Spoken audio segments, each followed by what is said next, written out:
Hello भाई ଟିକେ ମାୟାପୁରକୁ ଯିବା ପାଇଁ ଟିକେ ଲିଫ୍ଟ ହବ। ଓହୋ ମାୟାପୁର ଯିବ। ହଉ ଆସ ଆସ ଆସ।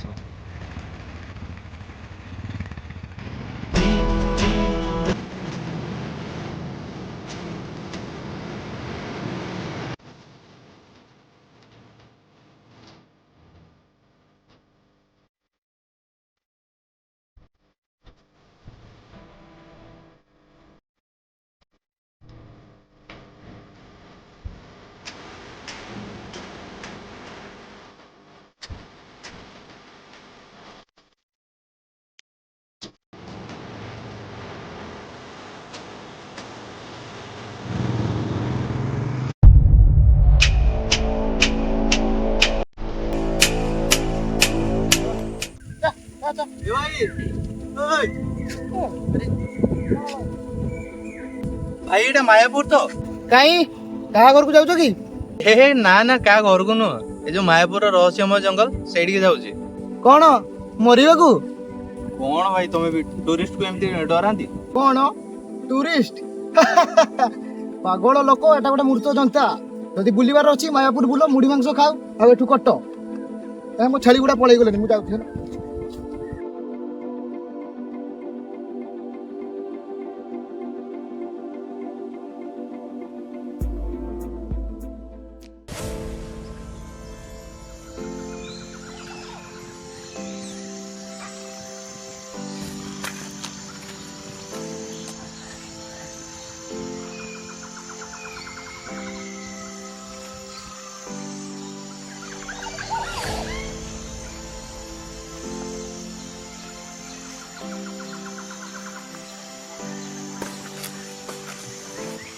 ପାଗଳ ଲୋକ ଖାଲି ମିଛରେ ଡରଉଥିଲା। କେତେ ସୁନ୍ଦର ଏଇ ଜଙ୍ଗଲ, ଖାଲି ତ ଅପପ୍ରଚାର ଆଉ।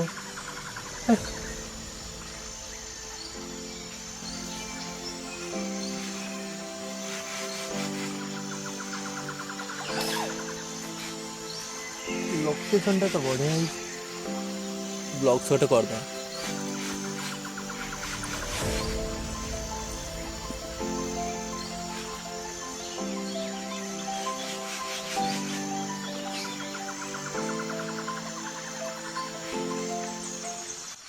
तो हेलो सांग मैंने वेलकम टू मणिनंदन ब्लॉग्स। आउ मु आसी आज मायापुर से रहस्यमय जंगल को।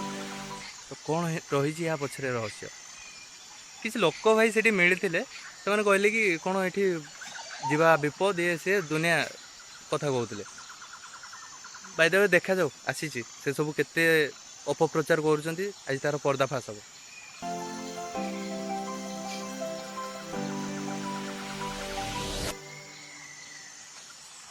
बहुत एक्साइटमेंट अच्छे मोर, लिटराली बहुत एक्साइटेड अच्छी। जानी ये सतरे कौन अच्छी कौन ना जगह गुड़ा देखी पाथे। यही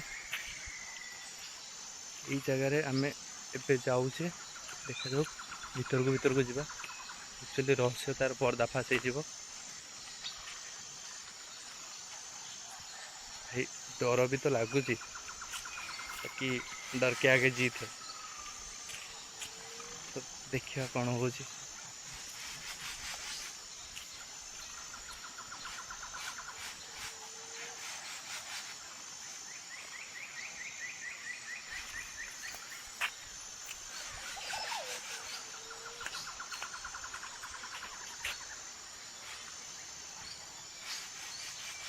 गोटे मिनिट तो लगुच आम ये जगह देखिए बोधे जाइए ना, से किसी इल्यूजन हो मे भी भ्रम। देखा आखु जा जंगल ना, तो सब जगह सेम देखा हो। तो देखा ए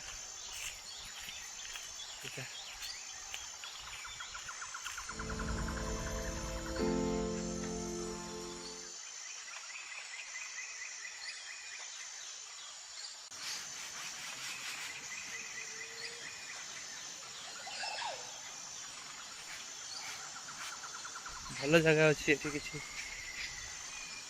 लोकेशन तो भाई बहुत डरावना अच्छे। अरे ये तो पूरा तो पुणी से जगह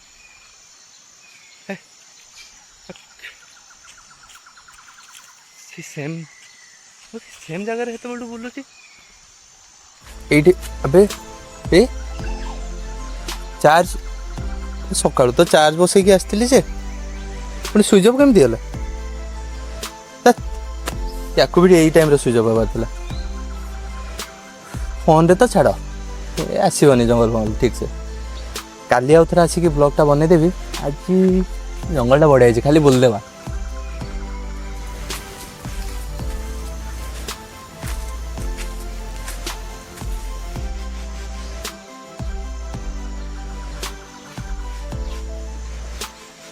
ବାରବାର ସେଇ ଜାଗାକୁ ବି ପହଞ୍ଚିଲି ଯେ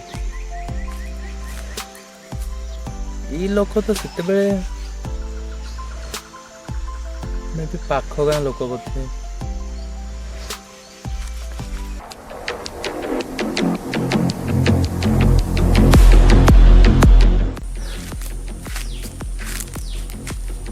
ଭାଇ ଏ ଜଙ୍ଗଲରୁ ବାହାରିବା ପାଇଁ ରାସ୍ତା କୋଉଟା ଟିକେ କହିପାରିବେ?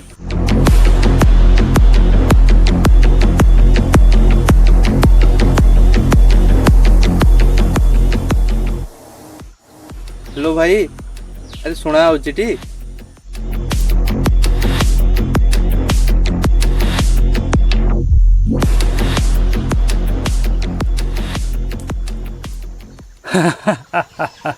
ରାସ୍ତା କେଉଁ ରାସ୍ତା କଥା କହୁଛନ୍ତି? ଆରେ ଏ ଜଙ୍ଗଲରୁ ବାହାରିବା ପାଇଁ ରାସ୍ତା କୋଉଟା ଟିକେ କହିପାରିବେ? ଆଚ୍ଛା କହିଲେ, ଆପଣଙ୍କୁ ରାସ୍ତା ଦେଖେଇଲେ ମୋତେ କ'ଣ ମିଳିବ? ଆରେ କ'ଣ ଦରକାର କହୁନାହାନ୍ତି, ଯାହା ମାଗିବେ ସବୁ ଦେବି। କିଛି ନାହିଁ, ବାସ୍ ଆସନ୍ତୁ ଥରେ ମୋ ସହ ବାଘ ଛେଳି ଖେଳନ୍ତୁ। ତା ଛଡ଼ା ଆପଣଙ୍କୁ ବାଘ ଛେଳି ଖେଳି ଆସେ ତ? ନା କେବେ ଖେଳିନି, ବଟ୍ ତୁ ଗାଁ ଗୁଡ଼ାକୁ ବୁଲିଲା ବେଳେ ଦେଖିଛି। ତେବେ ଆସ ଖେଳିବା। ଆରେ ପାଗଳ ନା କ'ଣ? ମୁଁ ଏଠି ରାସ୍ତା ପାଉନି, ହଜିଯାଇଛି, ଆଉ ତମେ ଖେଳିବା ପାଇଁ ଡାକୁଛ? ଭଲ ଆଉ। ଯଦି ଜିତିଯିବେ ତେବେ ଆପଣଙ୍କୁ ରାସ୍ତା ଦେଖେଇବା କାମ ମୋର। ଥରେ ଆସନ୍ତୁ ତେବେ ଖେଳିବା। ଆଉ ଦରକାର ନାହିଁ, ଏଠି ତମ ସହ ଖେଳିବା ବଦଳ ମୁଁ ଯାଇକି ରାସ୍ତା ଖୋଜିଲେ ମୋର ଲାଭ ଅଛି।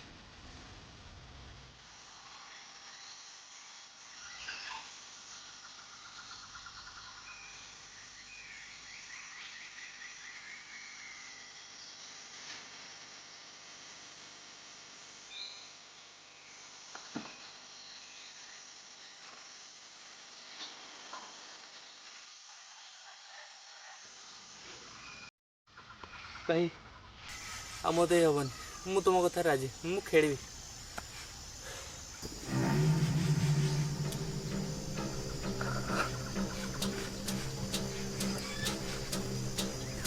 ଆସ ତେବେ ବସ ଏଠି।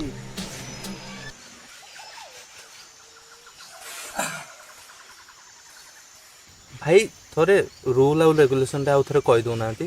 ସେ କେତେ ଆଗରୁ କ'ଣ ଦେଖିଥିଲି, ଆଉ ସେଗୁଡ଼ା କ'ଣ ମନେ ଅଛି? ଆଉ ଥରେ ଟିକେ କହିଦିଅନ୍ତୁ ଏଇଟା। ବାଘ ଛେଳି ଖେଳ, ଏ ଖେଳ ବହୁତ ନିଆରା। ଦରକାର ପଡ଼ିଲେ ଛେଳି ବାଘକୁ ବନ୍ଦୀ କରିପାରେ, ଆଉ ବାଘ ଗୋଟେ ଡିଆଁରେ ଛେଳି ମରି ବି ଯାଇପାରେ, ମାନେ ତା ଶିକାର ହେଇପାରେ। କେବଳ ବୁଦ୍ଧିର ଖେଳ ଇଏ। ବାଘର ବଳ ଅନେକ, ସେଥିପାଇଁ କେବଳ 4ଟି ଗୋଟି ବାଘର, ଆଉ ଛେଳିର ବଳ କମ୍, ସେଥିପାଇଁ ଛେଳିର ଗୋଟି 20ଟି। ବାଘ ଛେଳି ଉପରେ ଡେଇଁ ଗଲେ। ଆରେ ହଁ ଭାଇ, ଏଇ ରୁଲ୍ ଗୁଡ଼ା ତ ମୋତେ ଜଣା ହିଁ ଅଛି ଯେ ଛେଳି ଉପରେ ଯଦି ବାଘ ଡେଇଁଗଲା ତାହେଲେ ଛେଳି ମରିବ, ଆଉ ଯଦି ବାଘକୁ ଛେଳି ଗୁଡ଼ା ଘେରିଦେଲେ ତାହେଲେ ତ ବାଘ ତ ବନ୍ଦୀ ଆଉ। ଆରେ ହେଇ ତ, ଭଲ ଜାଣିଛ ତମେ। ତେବେ ଆସ ଆରମ୍ଭ କରିବା। ଆରେ ହଁ, କିନ୍ତୁ ଆଚ୍ଛା ଖେଳରେ ଯଦି ମୁଁ ଜିତିଗଲି ତାହେଲେ ମୋତେ ସତରେ ଏ ଜଙ୍ଗଲରୁ ବାହାରିବା ସାହାଯ୍ୟ କରିବେ ତ? ନିହାତି, କିନ୍ତୁ ଏଇ କଥା ତ ପ୍ରଥମରେ ହେଇଥିଲା, ଏବେ ଟିକେ ଅଲଗା। ସେତେବେଳେ ଆଉ ଏବେ ମାନେ ବୁଝିପାରିଲିନି ଭାଇ। ଏବେ କିଛି ନୂଆ ନିୟମ ଲାଗିବ। କ'ଣ? ପ୍ରଥମରେ ମୁଁ କହିଥିଲି ଯଦି ତୁ ଜିତିବୁ ତେବେ ତତେ ଜଙ୍ଗଲରୁ ବାହାର କରିବା କାମ ମୋର, କିନ୍ତୁ ଏବେ ଗୋଟେ ନୂଆ ନିୟମ ଲାଗୁ ହେବ, ଯେଉଁଟାକି ଯଦି ଏ ଖେଳରେ ମୁଁ ଜିତୁଛି ତେବେ ତୁ ମୋତେ କିଛି ଦେବୁ। କ'ଣ ନେବ ତମେ?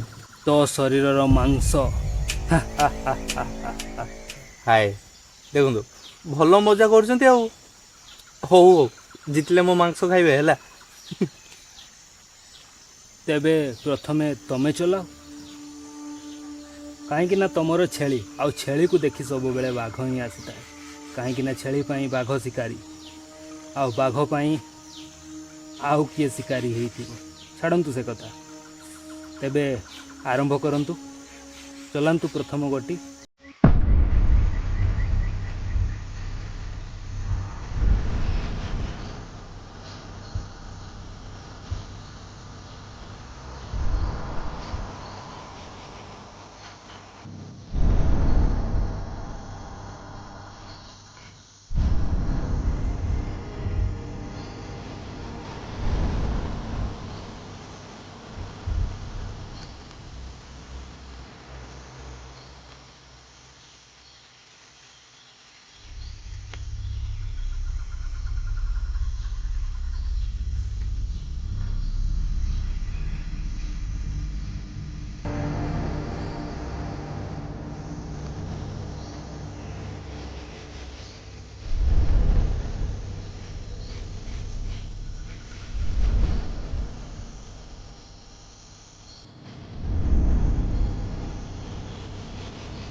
ଗୋଟେ ବାଘକୁ ବନ୍ଦୀ କରି ଏତେ ଖୁସି ହେବାର ନଥିଲା, କାହିଁକି ନା ଏ ଖେଳ କେତେବେଳେ ବି ମୋଡ଼ ବଦଳେଇ ପାରେ।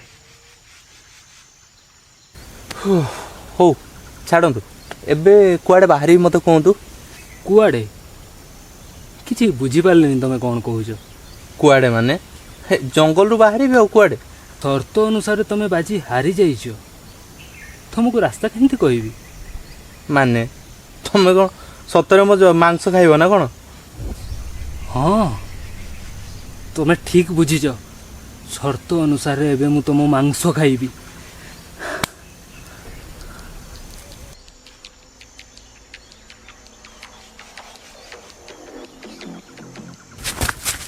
ଏଇଟା ପାଗଳଟା ନା କ'ଣ? ସତରେ ମାଂସ ଖାଇବ କହୁଛ?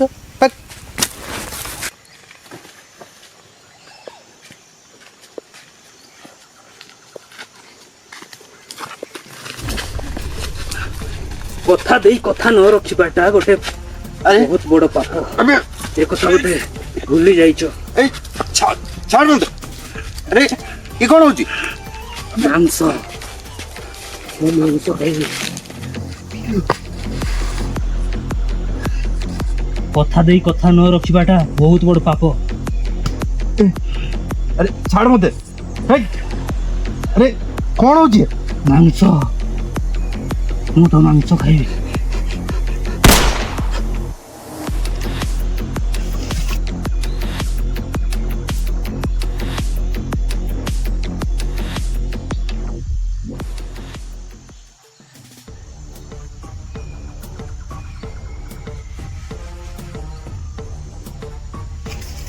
ଭଲ ହେଲା ଆପଣ ଏତେ ଜଲ୍ଦି ପହଞ୍ଚିଗଲେ। ସେ ପୁରା ମୋତେ ଏମିତି ଧରି ରଖିଥିଲା, ମାନେ ମାରି ଦେଇଥାନ୍ତା ଯଦି ଆପଣ ନ ଆସିଲେ।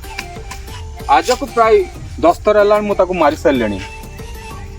ହେଲେ ବି ସୂର୍ଯ୍ୟାସ୍ତ ପରେ ସେ ବଞ୍ଚି ଯାଉଛି। ମାନେ ସେ ଗୋଟେ ବ୍ରହ୍ମ ରାକ୍ଷସ, ସୂର୍ଯ୍ୟାସ୍ତ ପରେ ପୁଣି ସେ ବଞ୍ଚି ଯାଉଛି। ହେଲେ ତାକୁ ମାରିବା କେମିତି? ଚୁପ୍, ଭାଗ୍ୟ ଭଲ ବଞ୍ଚି ଯାଇଛୁ। ଏଟା ଜଙ୍ଗଲ ନୁହେଁ, ଏଟା ଗୋଟେ ମାୟା ଜାଲ। ଏ ମାୟା ଜାଲରେ ସେ ଗୋଟେ ବଡ଼ ଶିକାରୀ। ଏ ଜଙ୍ଗଲରୁ ପଳେଇବା ଚାଲ, ନହେଲେ ସନ୍ଧ୍ୟା ହେଲେ କିଛି ବି ହେଇପାରେ।